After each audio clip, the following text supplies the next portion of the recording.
విద్యుత్తును ఎడిసన్ కనిపెట్టాడని మనం చదివాం. కానీ వేల ఏళ్ల క్రితమే భారత ఋషులు విద్యుత్ గురించి రాశారంటే అది నిజమా లేక ఒక అపోహ? విద్యుత్ అంటే కేవలం కరెంట్ కాదు, అది శక్తి ప్రవాహం. ప్రకృతిలో ఎప్పటినుంచో ఉన్న శక్తి. ఈ వాదనకు మూలం ఒక ప్రాచీన గ్రంథం, అగస్త్య సంహిత. ఇది యుషి సంప్రదాయానికి చెందిన రచనగా చెప్పబడుతుంది. ఈ గ్రంథం రచయితగా చెప్పబడిన మహర్షి అగస్త్య. దక్షిణ భారత సంస్కృతిలో ఒక మహోన్నత ఋషి. వేదాలు, ఆయుర్వేదం, ఖగోళం అనేక రంగాల్లో అగస్త్యుని పేరు వినిపిస్తుంది. కాని విద్యుత్, అగస్త్య సంహితలో ఒక శ్లోకం ఇలా చెబుతుంది: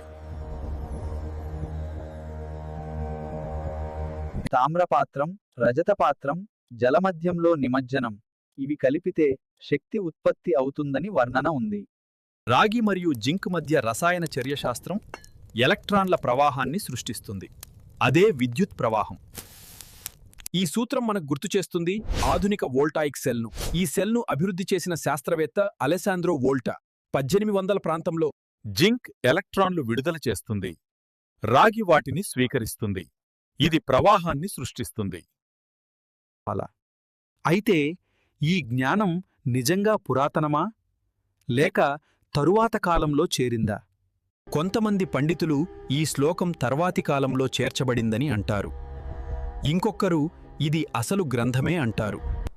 ఇప్పటివరకు ప్రాచీన భారతదేశంలో విద్యుత్ వినియోగానికి దృఢమైన పురావస్తు ఆధారాలు లేవు. ఒక ఆలోచన ఉండొచ్చు, ఒక ప్రయోగం జరిగి ఉండొచ్చు, కానీ అది విస్తృతంగా ఉపయోగించబడిందనే ఆధారం లేదు.